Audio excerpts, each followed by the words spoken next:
Hello and welcome along to another episode of this FM19 story, part of the furniture with me, Daniel. It's season 19, episode 3, and today we continue our final season with a big Premier League game against Chelsea, hoping to cement our place at the top of the Premier League table and return to our usual consistent form. We've got the best goal scored and conceded record in the league, but we have lost our record as an invincible side. Manchester United the only ones holding that now, although the amount of draws mean they're 5 points behind us. Defeat today and Liverpool and United could get within touching distance, and that's when we could start to get a bit nervy. But firstly, before we go and get into that, if you are looking forward to FM20 and you haven't seen any of our plans videos yet, then please do go back and check it out on the eye above. We had an initial plans video where we talked about the content on the channel over the next year, and then last Saturday our first club announcement where we announced the side we'll be managing in the FM20 beta. We've got a 1 year save plan with that, and then the initial plans video gave you a chance to vote for one of the long-term series this season,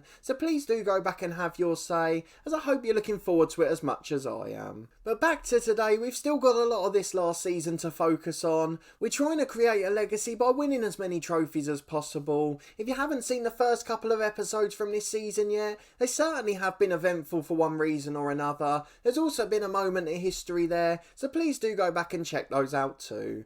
But today we're focusing on Premier League action for the first time on camera this season. We've got Keita out long term and Andrade doubtful as well, but aside from that everyone's available, so we've still got a pretty good side at our disposal. But we need to go and show you the schedule for the game since you were last with me. Of course you were with me for that European Super Cup final, where we completed our objective of winning 6 big trophies by getting over the line 4-2 against Liverpool. It was weirdly in the middle of the international break, just as it was in our other series the head coach, so we never got to play our true potential, and in fact both sides being weaker probably suited us. But since then we've been a little bit topsy-turvy in the league, though things have gone swimmingly in Europe again. We won 2-0 at home to Tottenham in the Premier League, that after the international break completed, Malik Kante with an early goal from midfield and an own goal halfway through the second half. Then a 4-0 win at home to Juventus, Silla Kante an own goal and an Omar penalty, before a 1-0 defeat at Liverpool, our first one of the Premier League season.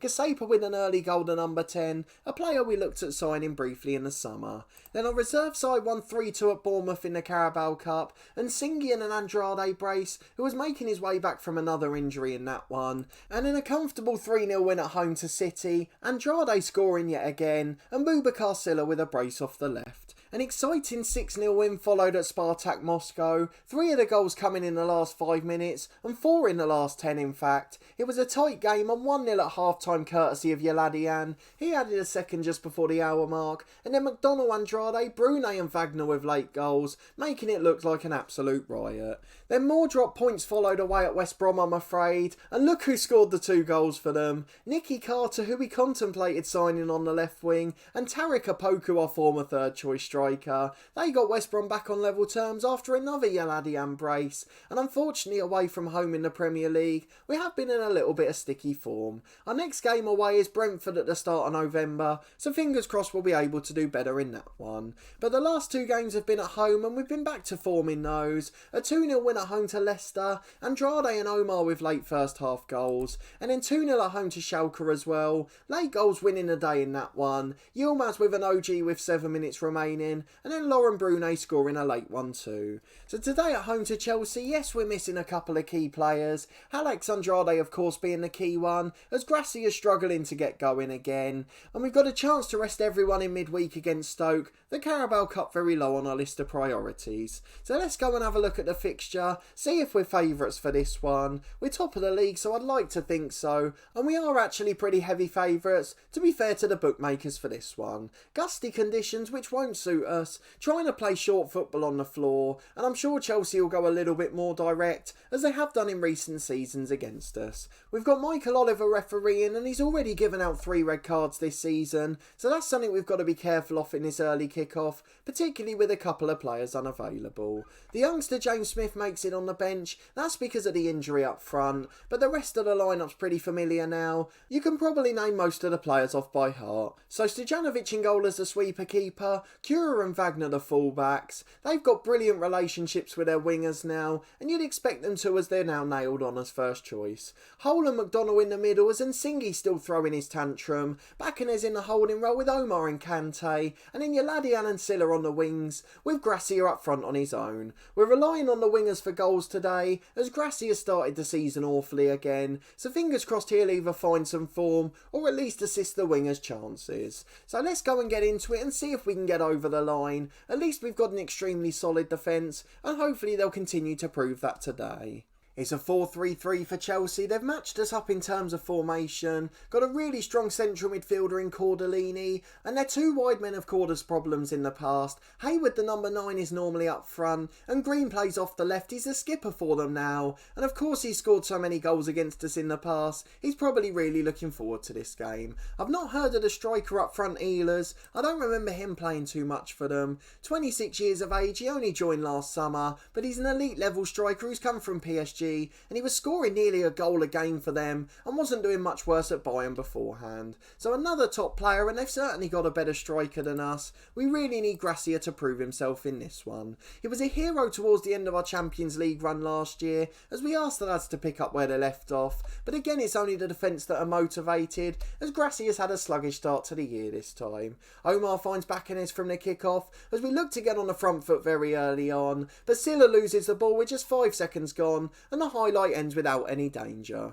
It's a corner into the box to McDonnell at the back stick. We almost missed the delivery there for a moment. McDonnell's challenged and Cordellini brings it away. Chelsea trying to counter early on. They yet to have a shot, but they've got a bit of space with Green here, and we know he can be dangerous as he finds the centre forward. Brilliant first time effort on the half volley from him, and Stojanovic up to his top left corner does brilliantly to tip it round the post. Hayward delivers and is headed away by Hull, but they're going to have a second chance to put it in the box. It's cleared away as the cross is blocked out for a throw in, but we're back with another Chelsea corner on the left. Hayward to the edge of the box to Green. His shot deflects as far as Yaladian. He manages to hack it away, but Chelsea have got us under pressure, and with 15 minutes gone it's certainly not been plain sailing. It's Cura with a throw on the left at the other end though. Finds Wagner who beats 3. What a goal by the left back. He just charged at the defence and he went straight through them. Lovely quick footwork and a brilliant finish into the far top corner. Luca Wagner, the best player at the club, and he's shown it at the other end with brilliant attacking play. And we've scored yet again just a minute later.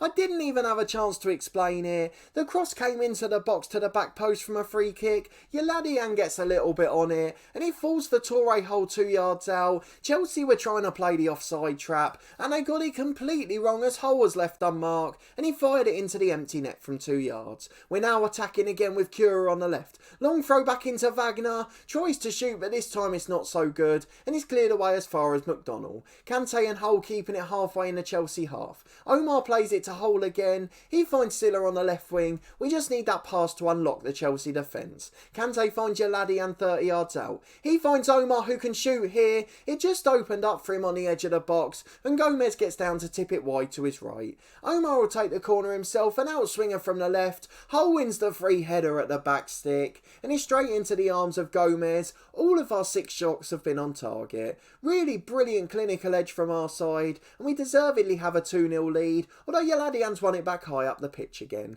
Can we get a third as Wagner picks it up on the left, delivers to Yaladian at the back post, and it was a poor header. Gomez really should have saved it, but it went through his hands into the back of the net. 3-0 with 5 minutes remaining to the break, and Luca Wagner is showing why he's the best left back in the world. Silla wants to come off, he's got a bruised ankle. We can certainly leave him to half time, but Wagner's got it on the edge again here as the ball's been cleared from a corner. Kante's shot's blocked on the follow-up. Wagner back to Bacanes. We don't even have time to commentate on these highlights. It's all happening so quickly. Cura with the delivery from the byline. Hayward gets it away and has a chance to clear, but under pressure he just hacks it out for a throw-in. One last chance to get a third goal in this half. A fourth goal, sorry, I can't keep up with the score. It's Wagner through 3 again. He's scored another one, the left back. He's charged through 2 men on the left side of the box and he suddenly thinks he's Ryan Giggs in this game. That famous goal against Arsenal, he's matched that a couple of times. A brilliant run and finish from the German left back. He's Belgian, sorry, I keep making that mistake. As Chelsea finally have an effort to finish the half, but he's straight into the arms of Stojanovic. A tame effort he can deal with comfortably. nicely. 4-0 at the break and we haven't dominated that much, but Luca Wagner has been sensational. 2 goals and an assist for him, and Yeladian's not been bad either. Let's go and talk to the lads and tell them to prove a point, just as Stuart Jelling recommends, and that shows they haven't been at their best in this half, and again Marco Grassi is yet to get off the mark. Let's get into the second half then. Chelsea get into it with their centre forward. Cordellini finds Antonio, and now it's Hilton, the left back, bringing it forward. The right back, sorry, I'm getting my bearings all wrong today. I'm thinking the right words, but the wrong ones are coming out. Cura gets the ball at the left wing again. Cross from Wagner to Gracia, flicks it on towards the back post. It's a brilliant save by the Chelsea keeper, who does even better to hold it. Wagner almost assisting the centre forward who's out of form, and he has been sensational today. His rating now surpassing a 9. But Chelsea are coming forward at the other end on the counter. Casca delivers to the centre forward, and he has missed an open goal from 4 yards there. Really poor play by the Chelsea man. A long ball forward from Stojanovic. Yeladian flicks it for Gracia. Tries to shoot early, but it's blocked for a corner. Good defending from the Chelsea centre half. We forgot about Silla's injury. He'll have to come off in a minute. Omar delivers to McDonnell. His header straight into the arms of Gomez, and Chelsea will get a little bit of respite. Nearly 10 minutes gone in the second period, and we're going to bring Lee Cantor summer signing on. He'll replace Silla as a like-for-like swap.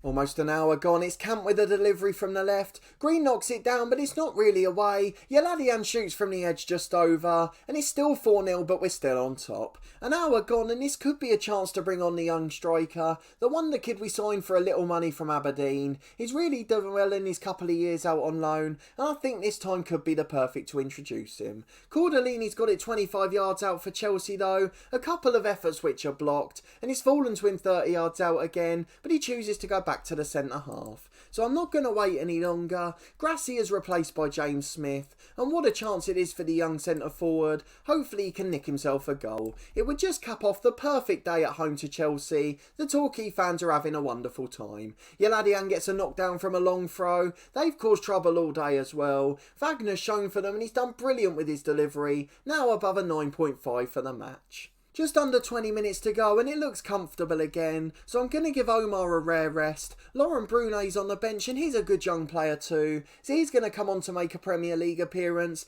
and maybe he'll create something special as well. Scored a couple of goals when he's had opportunities this year. We mentioned them in the build up to this one, and again we've got a long throw this time with Cura. He finds Wagner on the edge of the box. Hull finds Kante who shoots, and again the keeper's been beaten. It just trickled under his arm. It was a relatively good effort, but I feel he should have got something on it. And Malik Kante's made it 5-0. Luca Wagner yet again involved. And Torquay Hull gets an assist with a simple pass, as we've absolutely run riot over Chelsea today. They've got a goal kick at the back with 5 minutes remaining. Gomez takes it short to Berneman. He finds Hugo Gustavo in the holding role, and Green's got a rare chance to charge forward on the left. McDonnell mops up to stop the striker getting there. We've been really resolute at the back as well. Smith loses out in the end from the clearance, but Lee Cam picks it up on the left. He's got two inside, including Brunet. He finds Yeladian who shoots, but it's just wide of the post. It had beaten the keeper, but it also beats the goalmouth as well. Into stoppage time, it's 5-0 to Torquay,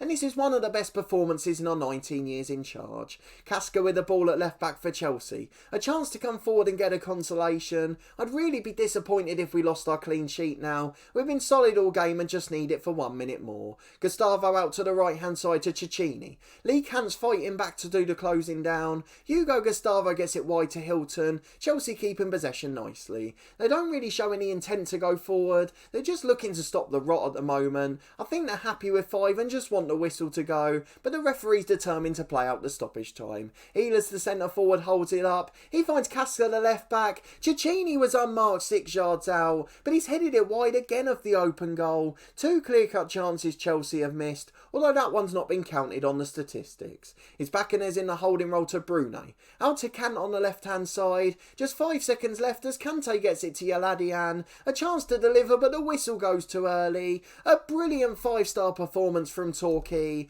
and although we maybe could have conceded 1 or 2, we've been absolutely sensational going forward. The lads are delighted with a brilliant result. 5-0 victory, we look sensational. Luca Wagner showing why he's one of the best players in the world, and a couple of youngsters getting a chance off the bench. Let's go and quickly see what the media have said about the game and plan when we're going to be back for the next episode. There's the confirmation and a 5-0 victory, and the one thing we've got to do is go and praise Wagner. He's been world class and deserves all the accolades he gets. 2 brilliant goals going forward, which we certainly don't expect from him, but defensively he was as solid as always. You can see he won 100% of his tackles. Yoladian's impressing Guardiola, who's now in charge of Atletico Madrid nonetheless, and Pereira spotted at the Torquay Stadium, the Brazil boss watching some Chelsea players, as well as Omar, our central midfielder. But let's go and have a look at the schedule for when we might next be back. I think we want to leave it till the end of November again at the least. We've got a tough spell of games coming up at that point.